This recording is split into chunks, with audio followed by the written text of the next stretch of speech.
We're going to get to our next topic. It's brought to us by Rocket Money. Have you ever felt like your money just disappears each month? It happens fast. A few subscriptions here, an impulse buy there, and suddenly the numbers in your bank account don't match the numbers in your head. Rocket Money helps you get the clarity, track every dollar, and stay in control of your finances. Because managing your money shouldn't feel like a second job, Rocket Money does the heavy lifting for you so you can save more and stress less. Take control of your finances and cancel your unwanted subscriptions with Rocket Money. Go to rocketmoney.com/lockedon today. That's rocketmoney.com/lockedon, rocketmoney.com/lockedon.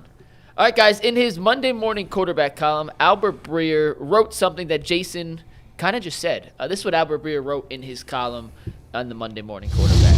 Breer wrote, quote, I love Kevin Stefanski as a coach, and I think he'd be a really good hire for someone if he became available.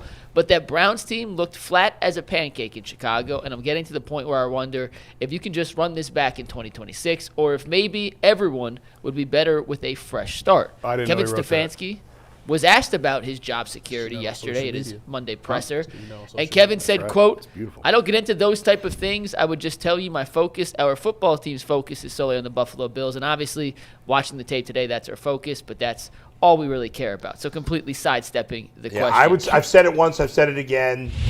The Browns beat reporters should refuse to do a press conference. I actually wrote a column, I don't know when it's going to go up, on if Kevin learns nothing else from his time here, you have to talk. You have to say something, because if you don't talk, he could have helped himself. He absolutely the nonsense that went on this year and the stupidity that went on around Shador.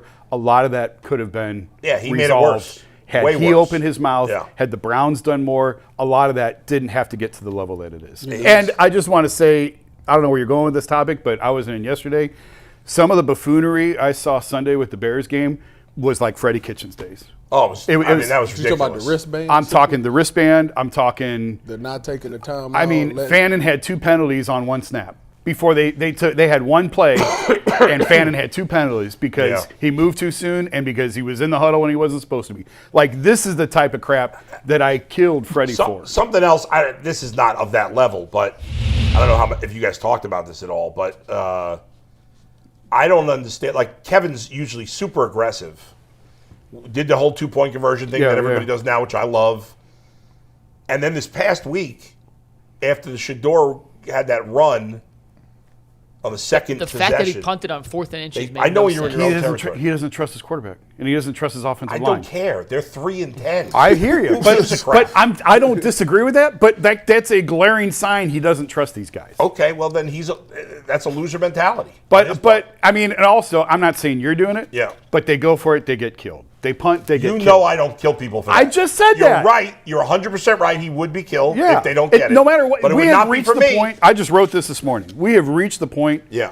Everybody wants to find reasons to hate him.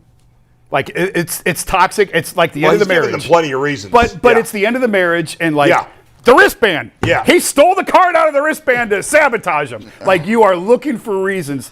It's like the end of a relationship where everything that person does is wrong. Yes. And we are at that point. I'm stuck on I still go for it. The question I want to ask, though, and you can take this wherever you want, but Breer said he's getting to the point where he thinks both sides would just be better off with a clean split. Yeah, definitely. We're all in agreement that that's the case, right? Probably. Yeah. Of course. I'm just stuck on the fact that in less than 2 minutes, Jason said that he wrote a column twice. I wrote 2 columns. He got all kind of paperwork. Working.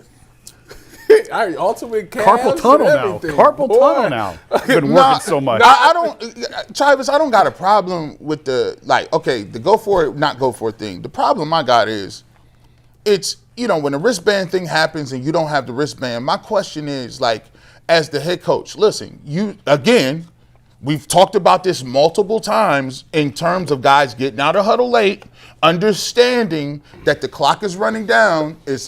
You're on the road, you're down 7-0. I'm not giving you no free 5 yards and flip the field position. When the wristband fell out, he's running in the huddle. I'm counting 9, 8. If you break that huddle under 10 seconds and get to the line of scrimmage, that's automatic timeout time.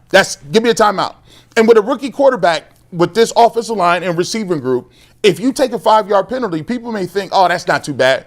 Bro, this team is not getting 1st and 15 or 1st and 20. That's just not happening. And I'm like, Kevin, come on, man. We did this again against the 49ers when you did the play with Harold Fannin. The play got in late. They were playing around. You ended up fumbling in your territory. Call timeout, man. That's regular stuff, Tyvis. I think when I look at this whole Stefanski era, I think what happened, I think where it took the turn was, what year did they go to the Greenbrier? Was that 23 that they was the first? 23 and 24. 23 and 24. Okay, this thing took a turn. This whole thing crashed and burned 24. I'm gonna tell you why. Because 23, you go to Greenbrier, you come out of Greenbrier. That year is when you see just a totally different identity of the Cleveland Browns. They took the fight to everybody.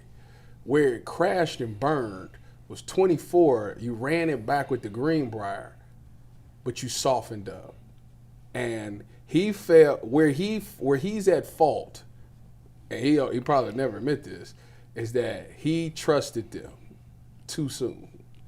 He wasn't as hard on them in that Greenbrier. Guys was taking a bunch of time off. They had a ton of injuries too. Whatever, all of that was going on, and the identity, the toughness, the taking the fight. See, you're not wrong. You're not wrong. In 23, it shocked the NFL because it's the Browns. It's the same old Browns. Then you play them and they punch you in the mouth, and it's like, oh my goodness, we got to take them serious. So 24, they on the schedule list. Oh, we know what's coming this time.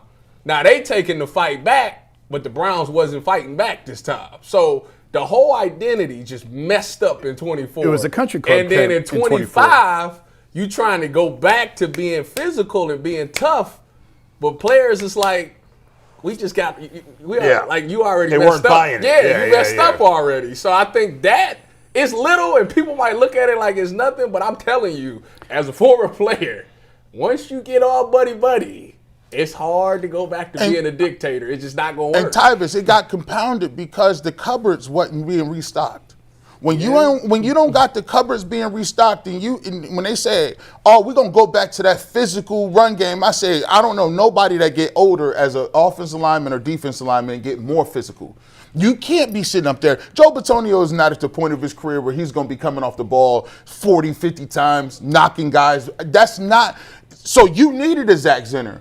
You needed some of the guys like Luke Whipper to come in here and take those man on them snaps. They didn't. And when you don't have that to replenish, and by the way, I'll say this, I think we all got a little fooled when you have a guy like Nick Chubb who is in his prime, and you have Kareem Hunt that's in his prime, and those guys are making guys miss. Those guys are getting extra yards, guys. All of a sudden, you look a little more physical. You look a little better. And then you have to take also the talent of receiver precipitously kept dropping. So you try to go back to something you was doing in your prime, and you didn't even have the horses to even do it.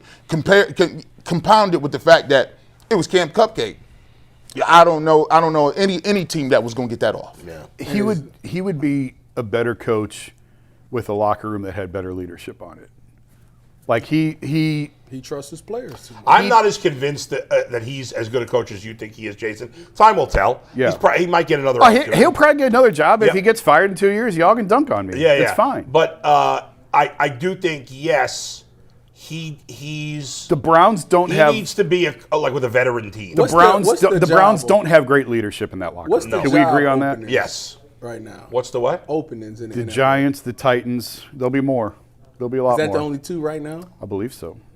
I don't think he's going to He get a head can't go coaching to job neither- right he away. can't go- If he immersed himself and updated his philosophy He can't on go to neither offensive one play of them. calling, I think if he took a year off, wouldn't. updated his philosophy, went around the league, saw how other people ran it, came up with a new, fresh perspective on how he sees the offensive game, I think he could be an offensive coordinator in the league. I just don't buy him as a leader of men enough, Jason. Well, and that's why I think he needs a locker room with strong leadership.